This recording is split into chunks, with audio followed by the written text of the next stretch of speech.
فتح مکہ سے 1 سال کے بعد 8 ہجری میں فتح مکہ ہوا، اور 9 ہجری میں نبی الاسلام خود حج کے لیے تشریف نہیں لے گئے، بلکہ آپ نے سیدنا ابو بکر صدیق رضی اللہ تعالیٰ عنہ علیہ السلام کو اپنی طرف سے امیر حج بنا کر بھیجا کہ آپ جا کے وہاں حج کروائیں۔ اور یہ 9 ہجری کا حج ایسا تھا جو مسلمانوں نے اور مشرکین عرب نے اکٹھا کیا تھا، کیونکہ ان میں بھی حج جاری تھا۔ یہ اکٹھا حج ہو رہا تھا اور پیچھے سے آیات نازل ہوئی مدینہ شریف میں، تو نبی صلی اللہ علیہ وآلہ وسلم نے سیدنا علی کو اور بعض اور صحابہ تھے، ان میں حضرت ابو ہریرہ بھی شامل تھے، باقی اصحاب کو حضرت علی کی سرکردگی میں مکہ شریف بھیجا اور کہا کہ آپ نے میری طرف سے منا کے میدان میں جہاں قربانی ہوتی ہے وہاں پر جا کے اناؤنسمنٹ کرنی ہے، یہ قرآن پاک کی سورہ التوبہ کی آیات پڑھنی ہے۔ تو حضرت علی رضی اللہ تعالیٰ عنہ وہاں پہنچے، جا کے حضرت ابو بکر سے کہا کہ مجھے نبی الاسلام نے اس پیغام کے ساتھ بھیجا ہے۔ انہوں نے پہلا سوال یہی کیا کہ آپ کو امیر بنا کے بھیجا ہے یا اس اناؤنسمنٹ کے لیے بھیجا ہے؟ انہوں نے کہا امیر آپ ہی ہیں، کیونکہ یہ ایک جو سیاسی نظام ہے اس میں پہلی چیز ہی یہی ہے کہ بھائی اگر لیڈرشپ اب ٹرانسفر ہونے لگی ہے تو پہلے مجھے وہ بتایا جائے کہ آپ کی ذمہ داری ہے، ٹھیک ہے آپ اس کو سنبھالیں۔ انہوں نے کہا نہیں، امیر حج آپ ہی ہیں، البتہ اناؤنسمنٹ میں خود کروں گا، وہ آپ نے نہیں کرنی، کیونکہ عرب کے لوگوں میں یہ رواج تھا کہ جو قبیلے کا سردار تھا یا وہ خود اناؤنسمنٹ کرتا تھا یا اس کا کوئی قریبی رشتہ دار کرتا تھا تو وہ اناؤنسمنٹ اس شخص کی طرف سے شمار ہوتی تھی۔ تو حضرت علی سے زیادہ تو قریبی نبی الاسلام کا کوئی نہیں تھا، اس لیے نبی الاسلام نے کہا کہ یہ آیات تم نے خود میری طرف سے تلاوت کرنی ہے وہاں جا کے، تاکہ لوگوں کو انشور ہو جائے کہ حضرت علی آئے ہیں، نبی الاسلام کے داماد بھی ہیں اور آپ کے چچا زاد بھی ہیں، دنیا اور آخرت میں آپ کے بھائی بھی ہیں۔ تو حضرت علی نے پھر وہ آیات تلاوت کی کہ یہ والی آیت سورہ التوبہ کی آیت نمبر 28 کہ اے اہل ایمان، جو مشرک ہیں،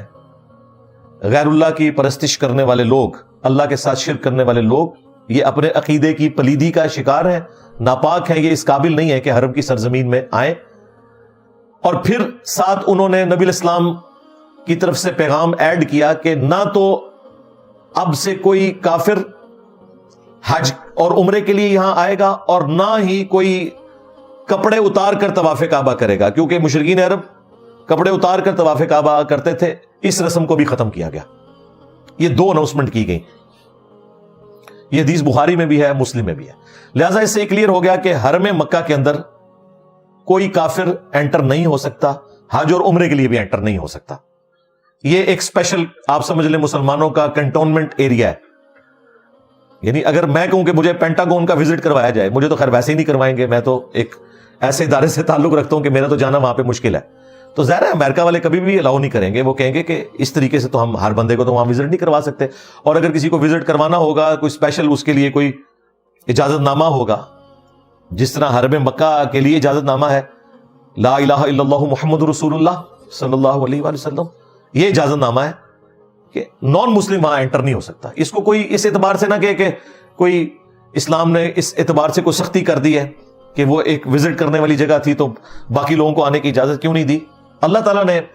حرم مکہ کو اپنے لیے خاص کر لیا، ویسے تو پوری سرزمین حرم کو ہی کیا ہے، وہاں پہ کوئی مندر تعمیر نہیں ہو سکتا، یہ کلیئر کٹ ہے، حرم کی سرزمین کو اللہ تعالیٰ نے خاص کر لیا ہے مسلمانوں کے لیے، اسلام کے لیے،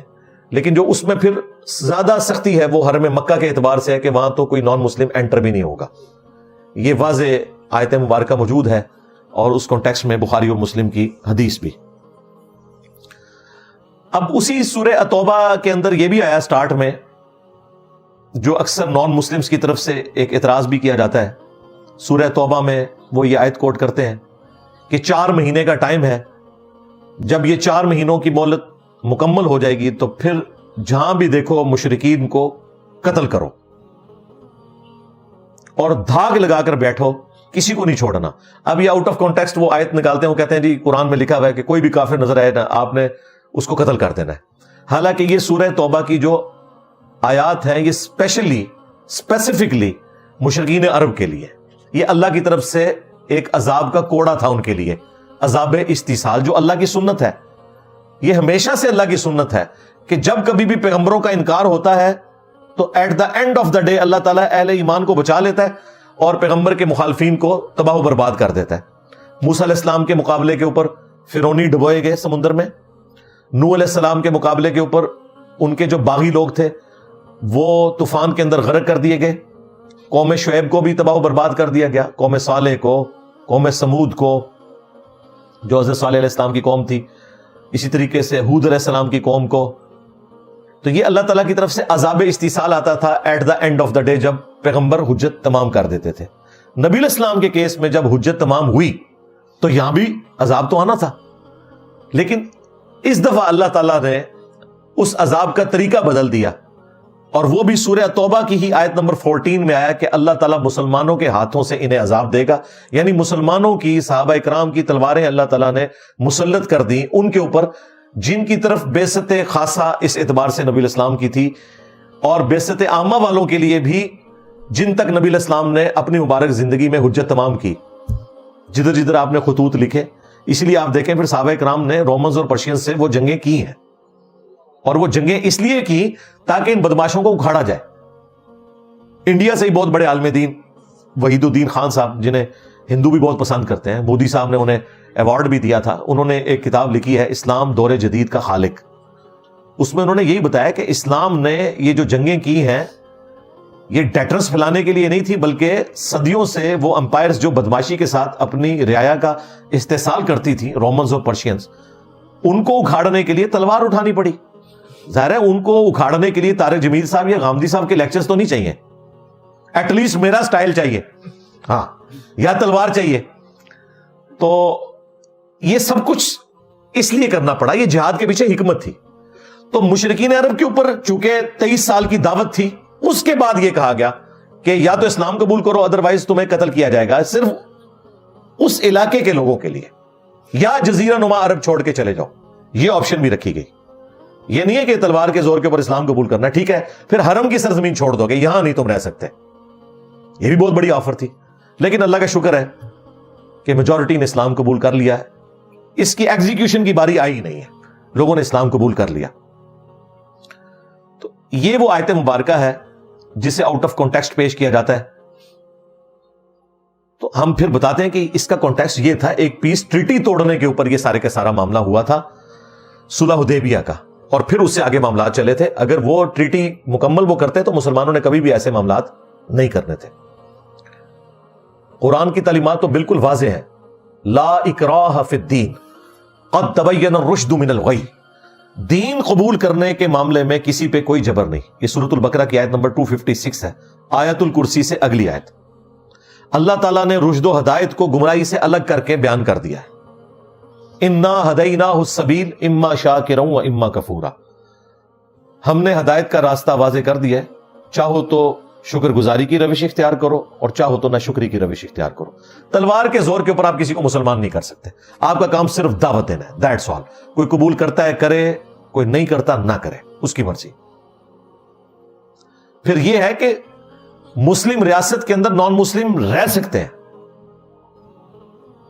لیکن ٹیکس پے کر کے. وہ مسلمانوں سے بھی ٹیکس لیا جاتا ہے, آپ اسے زکات کہہ لیں, ان سے جزیہ لیا جاتا ہے, لیکن اس کے اگینسٹ پھر مسلمانوں نے ان کی جان مال کی حفاظت کرنی ہے. اور وہاں پہ اتنا سخت معاملہ ہے, صحیح بخاری میں حدیث ہے کہ جو کوئی نان مسلم کسی مسلم کنٹری میں ٹیکس دے کر رہ رہا تھا اور اسے کسی نے قتل کر دیا, خواہ وہ قتل کرنے والا مسلمان تھا, ایسا شخص جنت کی خوشبو بھی نہیں پائے گا, حالانکہ جنت کی خوشبو 40 سال کی مسافت سے آ رہی ہوگی. نبی علیہ السلام نے کہا 40 سال کی مسافت سے آ رہی ہوگی, اس کے باوجود ایسا شخص جنت کی خوشبو بھی نہیں پائے گا جس نے کسی نان مسلم کو ناحق قتل کر دیا. اور پھر کلائمیکس تو اس کا وہ ہے سورۃ المائدہ کی آیت نمبر 32 کہ جس نے ایک جان کو بھی قتل کیا, خواہ وہ مسلم تھا, نان مسلم تھا, کسی بھی مذہب سے تعلق رکھنے والا تھا, جان تھی, ایک جان کو بھی ناحق قتل کیا, گویا اس نے پوری انسانیت کا قتل کر دیا. سوائے 2 استثناء کے, یا تو قتل کے بدلے قتل ہو رہا ہوگا یا پھر فساد فی الارض کرنے والے لوگوں کو قتل کیا جائے گا. ان 2 استثناء کو چھوڑ کے جس نے ایک انسان کو بھی ناحق قتل کیا, پوری انسانیت کا اس نے قتل کر دیا. اور جس نے ایک جان کی زندگی بچائی, اس نے پوری انسانیت کو بچا لیا. تو اسلام کی تعلیمات اس حوالے سے بڑی اسٹریٹ فارورڈ ہے, کسی کو کوئی شک نہیں ہونا چاہیے. اسلام کوئی تلوار کے زور پر نہیں پھیلا, ہاں اس کا یہ پہلو درست ہے کہ اسلام نے بدماشوں کو اکھاڑنے کے لیے تلوار کا استعمال کیا، یہ بالکل درست ہے، لیکن جہاں کئی مسلمان حکمرانوں نے اپنی ریاست کی ایکسپینشن کے لیے ناحق نان مسلمز کے اوپر تلوار اٹھائی یا ایون مسلمانوں کے اوپر تلوار اٹھائی، ہم ان چیزوں کو درست نہیں سمجھتے، کس طرح انہیں جسٹیفائی کر سکتے ہیں؟ ہم خلفائے راشدین تک تو جسٹیفائی کرتے ہیں، اس کے بعد جو بھی اس طرح کی ایکسپینشن ہوئی تو وہ ایک سپر پاور کی ایکسپینشن تھی، پھیلتی چلی گئی، ہم اسے جسٹیفائی نہیں کرتے۔ میں خود مغلیہ خاندان سے تعلق رکھتا ہوں، لیکن اگر آپ مجھ سے پوچھیں تو جو کچھ مغلوں نے یہاں کیا ہے مسلمانوں کے ساتھ اور جو نان مسلمز کے ساتھ، ہم اسے کیسے جسٹیفائی کر سکتے ہیں؟ بالکل جسٹیفائی نہیں کریں گے۔ سب سے جو رول ماڈل کے طور کے اوپر یہ حکمران پیش کرتے ہیں نا، اورنگزیب عالمگیر ہے، کیونکہ اس نے علماء کو گود لیا ہوا تھا، علماء کا کھانا پینا بڑا اچھا لنگر کا بندوبست اس نے کیا تھا، پھر فتح عالمگیری بھی اس نے فقہ حنفی کا لکھوا دیا تو لوگ بڑے خوش تھے۔ اس کی حالت یہ تھی کہ یہ لوگ ہمیں بتاتے ہیں، اب ہمارا تو وہ دادا لگتا ہے، لیکن قرآن و سنت پہلے ہے، دادا تو بعد میں ہے، دادا تو شاہی کوئی نہیں قرآن و سنت کے مقابلے پہ۔ تو کہتے نہیں وہ ٹوپیاں بنا کے گزارا کرتا تھا، کبھی نماز نہیں چھوڑی،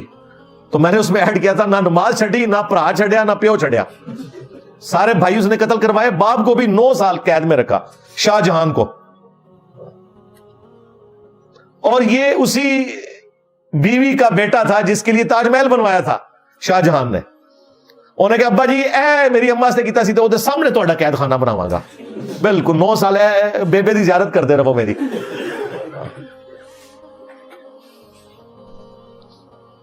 جنہوں نے مسلمانوں کے ساتھ اپنے خونی رشتوں کے ساتھ یہ کیا ہے، قطع رحمی کی ہے، انہوں نے نان مسلم کے ساتھ کیا کچھ نہیں کیا ہوگا؟ تو ہم بالکل جسٹیفائی نہیں کرتے، بالکل کسی کے دماغ میں یہ بات نہ آئے کہ ہم اس طرح کی غلط چیز کو جسٹیفائی کریں گے، ناٹ ایٹ آل، کبھی بھی نہیں کریں گے۔